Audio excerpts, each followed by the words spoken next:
Well, just watched Insurgent. Ugh. Overall, the movie is really not that bad, but there is a scene that is so dumb. So dumb. Oh, God. I mean, wow. My head did not hurt this bad for a while. The last time I heard, wow. The last time I felt like stupid just hit me in the face was when I was seeing the beginning of Transformers 4. And this was worse. Uh, that's the thing. I don't know if that's exactly like it is in the books because I never read the books, but my God, the reveal of about the divergence and stuff. It's just stupid. Probably it's better in the book. I don't know. Oh, God. Okay, the overall movie, without that stupid reveal, was okay. I mean, I guess I kind of like it a bit better than the previous movie, the first Divergent movie, but that's mostly because they don't have to deal with that whole training bullshit. And that's the thing about Divergent. It feels like it copies ideas from other movies. It's like a little bit of Harry Potter, a little bit of Hunger Games, a little bit of Spider-Man, and all that. Now this one, yeah, it continues that trend also. It's a lot like the Hunger Games. Actually, this movie is a lot like Hunger Games Catching Fire and Mockingjay Part 1 put together. And we're supposed to have two more movies after this. There's one more book, I believe, right? So there's two more movies. It's called Allegiant. There's Part 1 and Part 2. And I'm thinking, where can this series go? And I have not watched The Maze Runner yet, but someone told me that the ending is very similar to the ending of The Maze Runner. So, I don't know. Oh, God, this movie. And I, here's the thing, at times I actually like this movie. And then it just keeps hitting the stupid in your face, and oh, the action scenes are better than the first one, but at the same time, they're stupid when the way they finish the action scenes because, oh, I have to go into spoilers, so if you really want to see Insurgent and you're a big fan of the Divergent book series, then fine, go watch the movie. And here's the thing, I'm not really a big fan of the series so far. The first movie I thought was just okay at best, but I thought it's so much padding, and finally things get interesting about 1 hour and 30 minutes in with the, when I forgot what it was. It was the Erudites or something like that. They were mind controlling the Dauntless, and then they were raising them as an army. Finally, I found something worth investing in for the first movie. The beginning part of it, the whole training, the capture the flag bullshit, and the Dauntless being such stupid assholes who do these crazy stunts, and you keep thinking that there's going to be awesome action scenes because they keep doing this parkour shit, but no, they don't really do that much. I mean, probably the best scene in the movie is when Triss was going down the cables, and that's basically it. And the thing about the first Divergent movie, I thought Triss was fine. The girl who played Triss, Shailene Woodley. I thought she was fantastic. She was the reason why I kept watching the movie instead of just stopping it. And Ashley Judd, I thought she was great, and I wanted more of her. And there's the guy from Ghost. I forgot his name. Samuel Goldwyn, I think. Or Tony Goldwyn, something like that. And I thought he was fine, but he's only in the movie for like 5 minutes. Then he dies. And you have Ray Stevenson in it, and he was fine, but he's only in it for like 5 minutes. And you have Kate Winslet, kind of wasted in the role, but still fine to see. It's still kind of awesome to see her as a villain, and she's a great actress, and she acted fine in the movie. You just wanted more of her.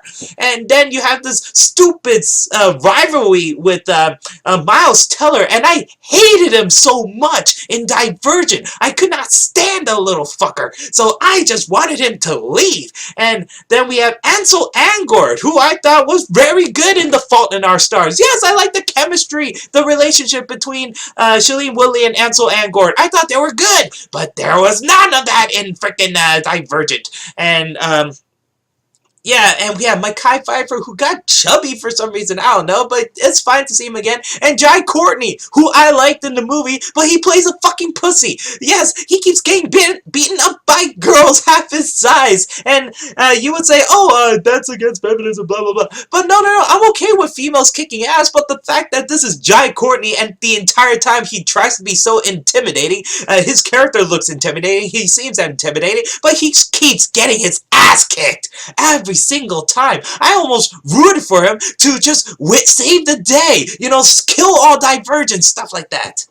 So, yeah, that's how I felt about the first movie. This movie, I felt like it was trying to improve on the first movie because it was actually doing something. There's no training involved or anything. They actually get into the real shit, and it kind of feels like a repeat of Divergent, just like Hunger Games Catching Fire is like a repeat of the Hunger Games, but it's doing it better. It knows what it has to do, and it's improving the action scenes, and also making things more serious this time around. There's more at stake, and that's why I felt like Insurgent is a lot like Hunger Games Catching Fire, and a little bit of Mockingjay Part 1, because people think that Trish is the chosen one for some reason. I don't know, but you know that she's the chosen one, because in the beginning of this freaking movie, the Erudite and the Dauntless, and Jai Courtney and Mekhi Phifer, they're searching all these houses, these burnt down houses, and I believe it's at Abnegation. I don't know these factions. I keep forgetting the names. I don't really care about them. I don't even understand this frickin' society about all these factions. It makes no sense whatsoever.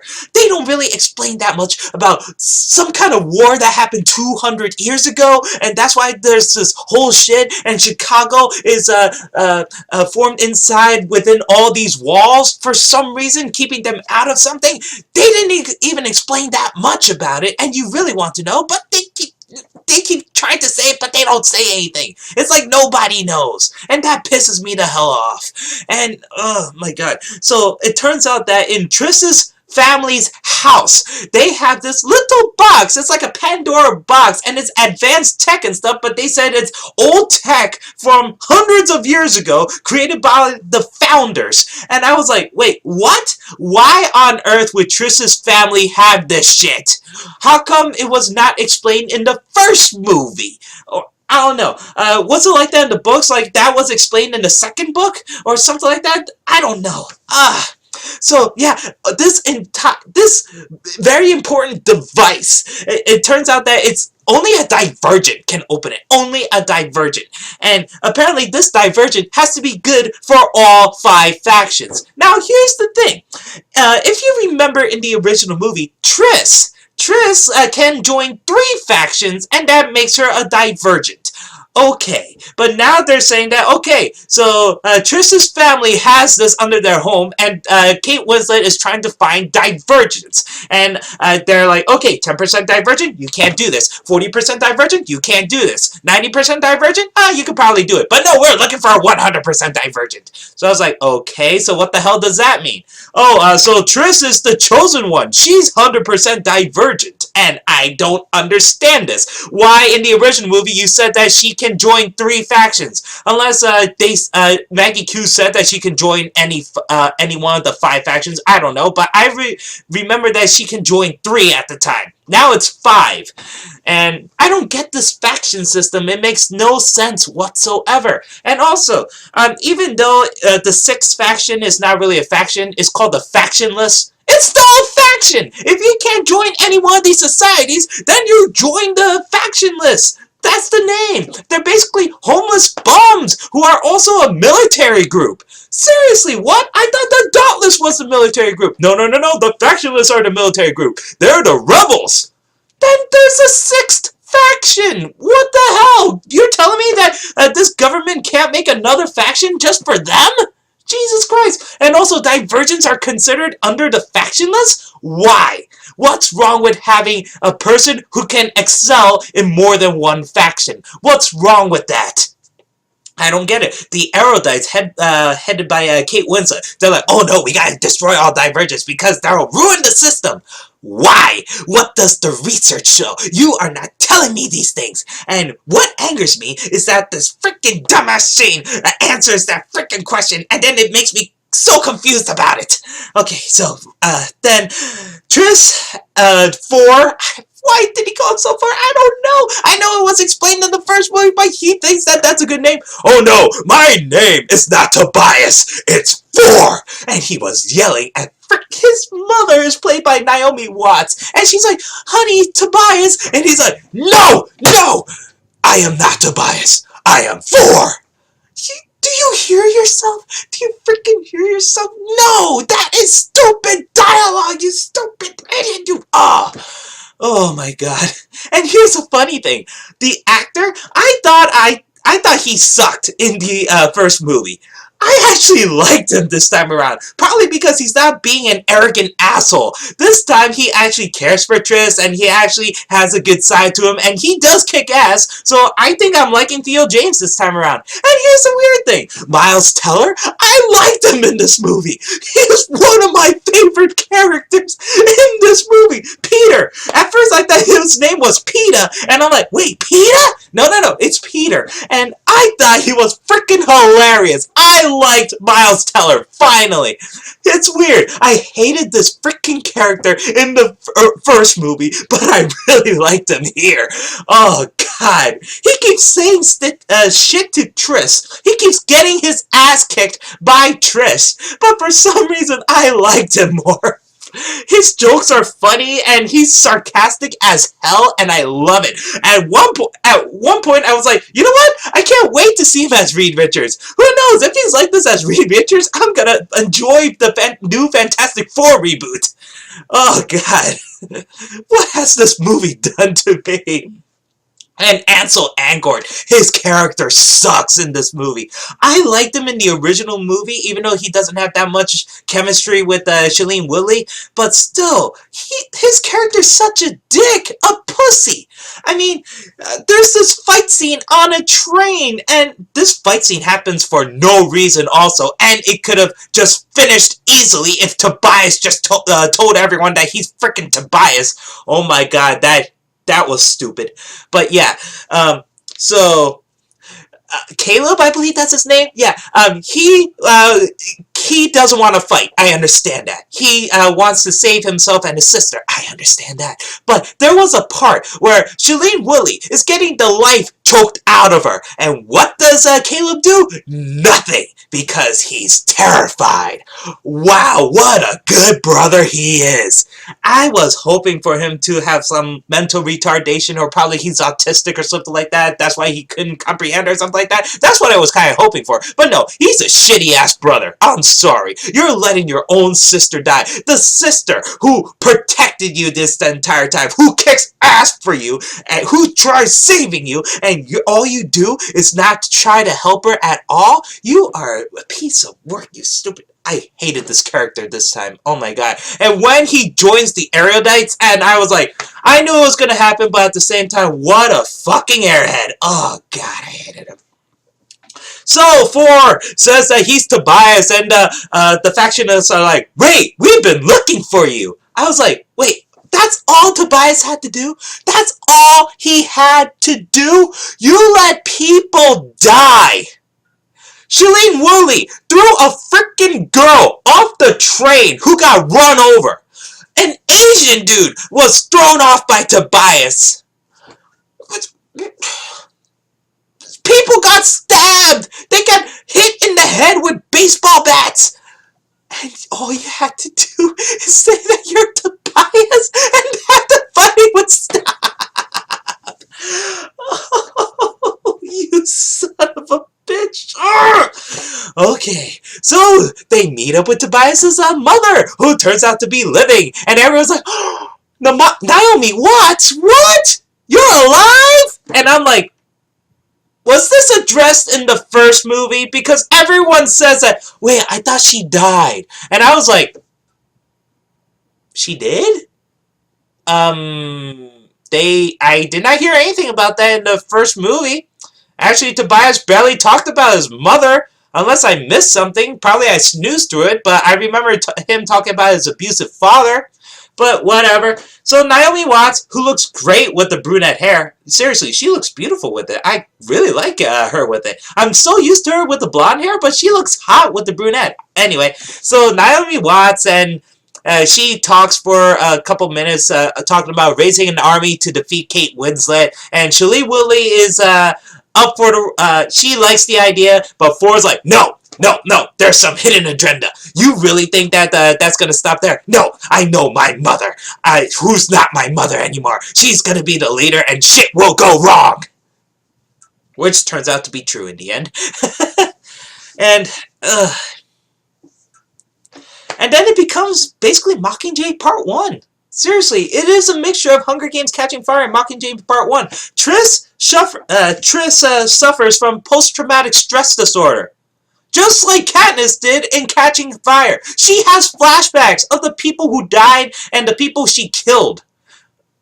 And when she finally confesses, she is really broken up about it. And here's the thing. Nothing against Shailene Woodley's acting. It's great. It's fantastic. I love the part where she finally speaks the truth. And she's trying so hard not to speak it because her best friend is right over there. And she wants to know what happened to their best friend, Will. And she doesn't want to say anything about it. I don't care much about Will and Divergent. But still, it was this scene alone and her breaking down. That was powerful, that was touching, and I thought everything in Candor was pretty damn good. That whole scene with the truth serum, that was awesome. And that was probably the biggest highlight of the movie for me, actually. And it doesn't involve any action, any violence. It's just great acting. And I like the part, and like I said, I didn't like 4 in the first movie, but when he was under the truth serum and talking about the things he did and the things that happened, I really liked this actor in the scene. Yeah, the truth serum scene was great. The best part about the movie. And, who was it? The leader? Jack Kang, I believe he is played by Daniel Day-Kim. I hope I got his name right. I liked him. He was great. And I love his line, may the truth set you free. And every time he said that, it sounded intimidating. May the truth set you free. And so, the only reason they're in Candor is because they gotta, get more of the Dauntless members. And then you finally see Maggie Q, who's only in the movie for like 10 minutes, and she doesn't even fire a gun. Wow. You know, before I saw the trailers for this movie, there were like teaser posters and also those motion posters that were shown through Facebook and the internet, and the first one was Maggie Q holding a gun. So here's the thing, you have Nikita, Maggie Q, and you finally show her doing some action, or supposed to do some action. Guess what? She doesn't. Ugh. I mean, sure, there's this one scene where she climbs a ladder to try to save the suicide victims, but yeah, that was it. Nothing with Maggie Q. Wow, wasted. Just wasted again. I liked her in Divergent, but still, she was wasted in that movie too. Ugh. Maggie Q reminds me of that girl from Game of Thrones in Hunger Games Mockingjay Part 1. Because there was a poster. I forgot what's her name. It's the girl who shaved her head and she had a tattoo, that awesome looking tattoo. Yeah, you see a poster of her throughout the theaters with a gun. So you expect her to fire it off at one point. Nope! But here's the thing, I did like her role in the movie overall. I like the fact that she's like a reporter and she's telling Katniss what to do. But still, it's kind of disappointing. So here, oh my god. Maggie Q, come on! You have all these actors. Also, there's this other actor, shoot, what's her name? She's from The Help. She was very, very good. Viola Davis? Or Octavia Spencer? One of those. I'm sorry if I am mistaken. She was great in this movie, but she's only in it for like 5 minutes. Why do you have these big name actors if you're not using them? What the hell? Snowpiercer made great use of her. Jesus Christ, Insurgent! So, yeah, so Jai Courtney tracks Trish down, and he shoots every single person with these balls, these metal balls, which put them to sleep at first, but only Divergents will wake up from them sooner. And yeah, there's this very intimidating scene, which I gotta say was very intense for a moment. And that's when Jai Courtney shoots a man because he's 10% divergent, and then was about to shoot a little girl who's like 7 years old or younger. And she's only 40% divergent. And she's like, "What? The lady told me not to come downstairs." And Jai Courtney's like, "Well, you should have listened." I was like, holy shit! But guess what? Nope, children would not die in this movie. So Trish just stops him. And I was like, when would a movie like this have balls? Yes, I'm happy that Trish stopped the shooting of the little girl, okay? But at the same time, this movie could have even bigger balls to kill off a character like that. And I would find that character that's more meaningful than Rue's death in the Hunger Games. I'll argue about that part later. Oh my god, how long is this thing? Okay, so Jai Courtney got stopped by Four, and Four shoots him. And I was shocked. I did not expect Jai Courtney to just die like that. And that was like halfway through the movie. I was sad because I was like, oh, I like Jai Courtney. He played a pussy again in this movie, but still, you only have like 2 action scenes with him, and he's only in the movie for like 20 minutes max, and he just dies. Poor Jai Courtney. We'll see you in Terminator Genesis. So, Jai Courtney dies, and then it turns out these metal balls are triggered by the Erodites. And what can they do? They can mind control, just like the serum thing from the original Divergent movie.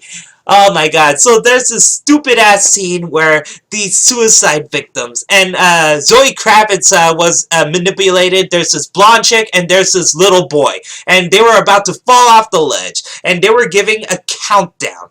So, here's the thing. So, Triss goes up. Maggie Q goes up. So, here's the thing. There's 3 suicide victims, and if they fall into the floor, but there's no hole or anything. It's just in front of this huge crowd. I don't know how many seconds it took, but it's like 30 seconds. At least 30 seconds. Okay. So, Triss and Maggie Q got 2 of the suicide victims. Maggie Q got the little boy. Triss got Zoe Kravitz. The blonde chick, she wasn't grabbed. Nope. She fell to her death. Dead. When you see this movie, here's the thing. They are like 20 feet high, probably more, I don't know, but it's not really that high. You could die if you land on your head, or, actually, you could die wherever you land anyway. But still, here's the thing. 30 seconds.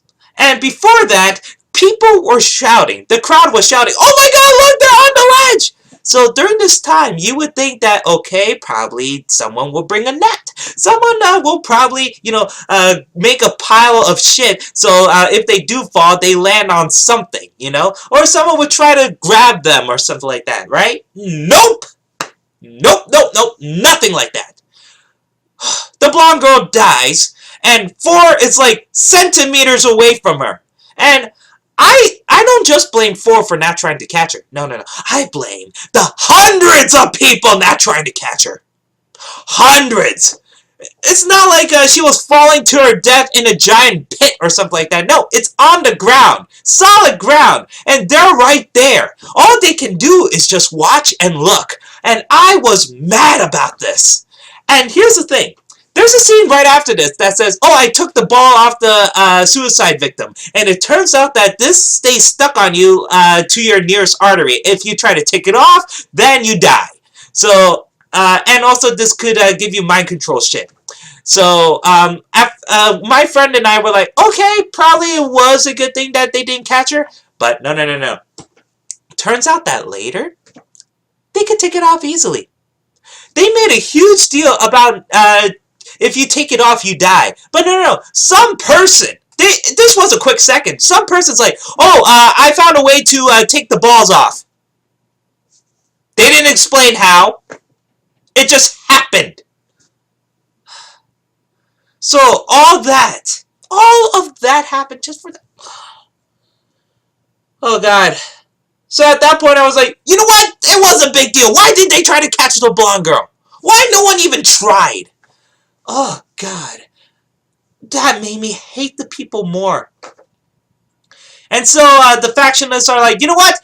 Everyone wants Trish. The Erudites want Trish. They know that she's the chosen one, so just give it to her. And Trish's friends are like, no, no, no, we won't let you have her. So Trish, of course, decides to give her up because that's how a lot of movies go. The main hero has to give him or herself up. Of course. This movie is predictable, mostly. So Trish gives herself up, and then she has the simulation test with Kate Winslet, Janine. And, oh my god, this simulation test. Here's the thing. Special effects are awesome. Practical effects look good. The CGI work looks good. The entire time I was hoping to play a video game. Seriously, when I saw Shailene Woodley trying to save Ashley Judd from this burning house that's floating in the air, and she swings on cables, swings on metal wires like Spider-Man. And at that point, I'm like, wow, she's a better Spider-Man than the Amazing Spider-Man. And here's the thing, this movie rips off of the Amazing Spider-Man. Oh, God, and it's not just the action, it's also the story. Trish is the chosen one. And you could have figured it out from the first scene, when they showed that box, which was inside Trish's family's house. Of course you know she would be the chosen one. Of course she would be the one that would solve the world's problems and all that stuff. Of course she would change the fate of the world. Of course. It's fate. Bullshit. So Trish did these 5 simulations, and Miles Teller turns out to not be a full traitor after all, which made me like him even more. And then Trish had a chance to leave with the box, but then she's like, oh, no, no, no, my mother died for this, okay? And she would have destroyed it if it was that dangerous, so I'm going to do the final simulation. So then you see her fighting herself. And at this point, I'm like, I kind of want to see Scott Pilgrim versus the World. That part was done way better. Heck, even Oblivion, when Tom Cruise was fighting himself.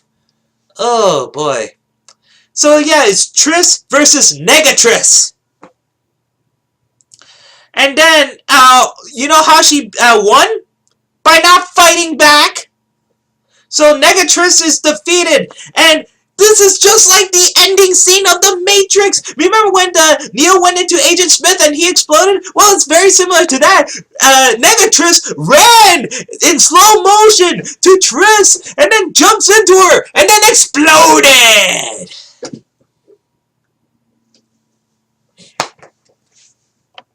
And then we get to the stupidest freaking scene of the movie.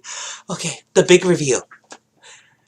The Divergent thing was a test by the founders who created the factions. And the entire time, the Divergents were the most important people of all time. They could save the world. This was all a test to create these factions, to create these people, to find the true Divergent. And for 200 years, Kate Winslet and everyone else thinks that Divergents are terrible people and they have to be under the faction list and they must be erased. They must be destroyed.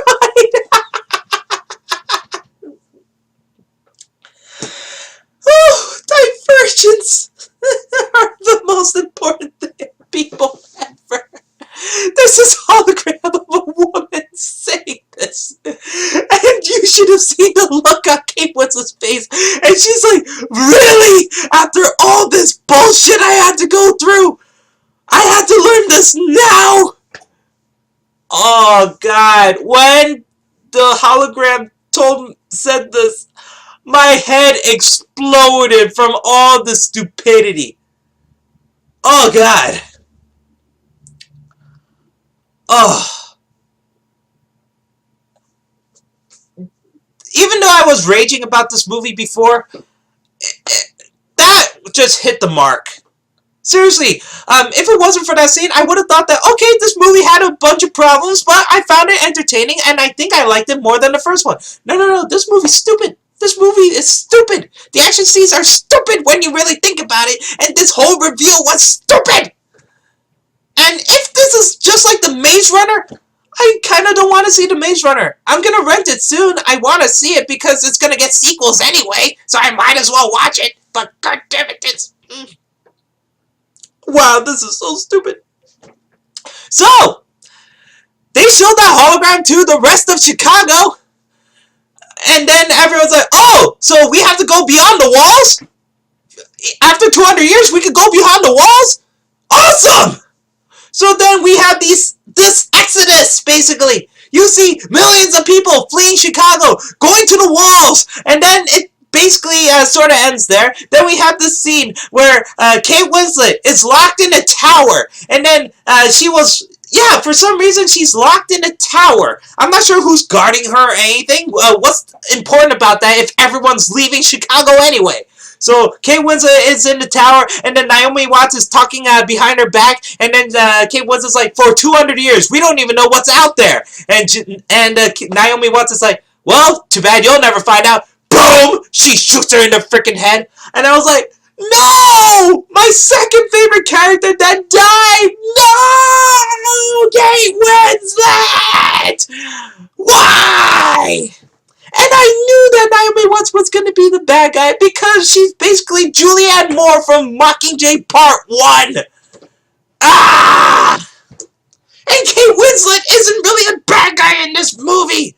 She actually felt bad about Triss being knocked out, and she actually thought she died. Sure, it was all for the research, but at the same time, she kind of felt something for her. Oh, man, this movie. Was it the worst movie I've seen this year? Most likely not. No. Yes, I probably raged about this more than Taken 3. Actually, probably I like Taken 3 a bit more. I don't know. Oh, God, this movie was stupid. It's stupid. It's stupid. It's stupid. It's stupid. It's stupid. I don't get it. Like I said, the main thing about this movie that made me watch it entirely instead of walking out is Shailene Woodley. She was great. And that scene where she broke down and told the truth, that was great. And her doing these stunts, and I saw some behind-the-scenes footage. Yeah, she did a lot of these stunts, and they look awesome. And sure, there's CGI work, but at the same time, the fact that she's swinging on ropes and stuff, that was pretty awesome. And I like that. And yeah, some of the ideas are awesome. Some of these video game-like levels, like fighting yourself, your negative version of yourself and stuff. And seeing Ashley Judd again is pretty cool. And yeah, even though this movie reminds you so much of Hunger Games, Catching Fire, Hunger Games, Mockingjay Part 1, The Amazing Spider-Man, Amazing Spider-Man 2, and yeah, this movie copies a lot of things, actually. And I believe it's from the director of R.I.P.D. This movie, I gotta say, is probably better than R.I.P.D., but R.I.P.D. I wasn't really angry about it. I just found it boring sometimes. But this one made me mad. Here's the thing. I don't know if it's better explained in the book. Probably I'll give the books a try. I don't know. But my god, this movie was stupid. So this was a long review, a long rant. Write down in the comments below how do you feel about the movie if you watched it. Did you like it? Did you hate it? And please don't tell me that it's still better in the books. Let me know anyway. Whatever. I'm tired. If you like this video, please click the like button. If you'd like to subscribe, there's an annotation here for subscribing. So until next time, guys. See you later, and thank you for watching.